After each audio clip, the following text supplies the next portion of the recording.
Terkait dengan tadi pertanyaan tentang perubahan UUD 45, jadi UUD 45 kita itu memang memungkinkan untuk dirubah, gitu ya, memungkinkan untuk dirubah, tetapi memang prosesnya cukup sulit, gitu ya, cukup sulit.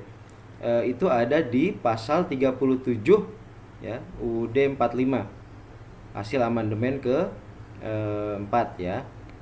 Jadi di pasal 37 itu ayat 1 mengatakan usul perubahan pasal-pasal UUD dapat diagendakan dalam sidang MPR apabila diajukan sekurang-kurangnya sepertiga dari jumlah anggota MPR. Itu satu ya.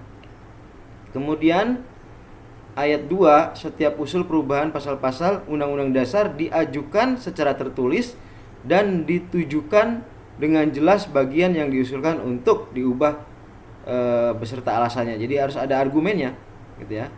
Kemudian ayat 3 dari pasal 37 ini tentang pengubahan Undang-Undang Dasar. Ya, ayat 3-nya untuk mengubah pasal-pasal UUD, sidang MPR dihadiri sekurang-kurangnya 2/3 dari jumlah anggota MPR.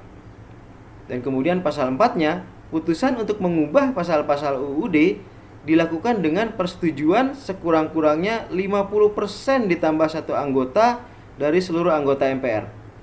Nah, khusus mengenai pasal 5 ayat 5 ya, khusus mengenai bentuk-bentuk negara kesatuan Republik Indonesia, bentuk negara kesatuan Republik Indonesia tidak dapat dilakukan perubahan. Begitu ya. Jadi bunyi konstitusi kita UUD 45, konstitusi kita itu bisa diubah, gitu ya. Bisa diubah, tetapi memang persyaratannya agak sulit. Namun demikian, meskipun kita menilai persyaratannya agak sulit, ada pernyataan atau komentar atau pandangan dari seorang ahli hukum ya, Bivitri Susanti.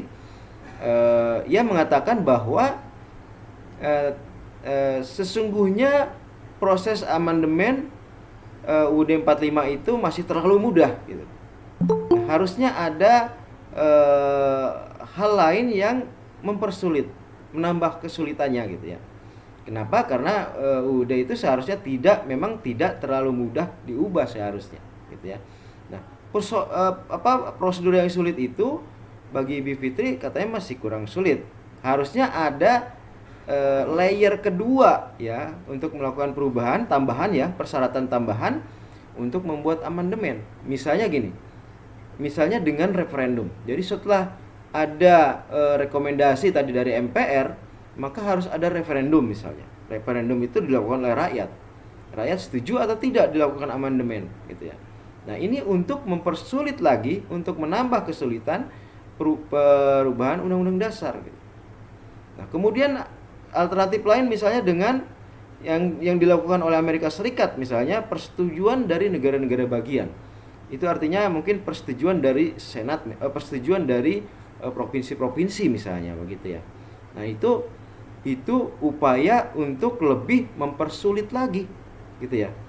Jadi proses yang sekarang sudah sulit, misalnya sepertiga dari jumlah MPR mengusulkan ya atau mengajukan, kemudian dihadiri oleh 2/3 dari jumlah MPR, dan kemudian keputusannya didukung sekurang-kurangnya 50% plus 1, dan itu pun masih dirasa kurang sulit. Maka seharusnya setelah itu ada proses berikutnya, yaitu pertama bisa amandemen, kedua bisa berupa persetujuan dari daerah-daerah.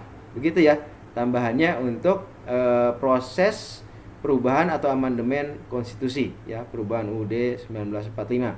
Jadi bisa dikatakan bahwa UUD kita bisa diubah, tetapi memang sudah sulit, dan itu pun sebaiknya dipersulit lagi. Kenapa? Karena memang perubahan UUD 45 itu tidak boleh dilakukan dengan mudah ya, karena itu akan memunculkan resiko-resiko, gitu ya. Oke, saya kira itu tambahannya ya.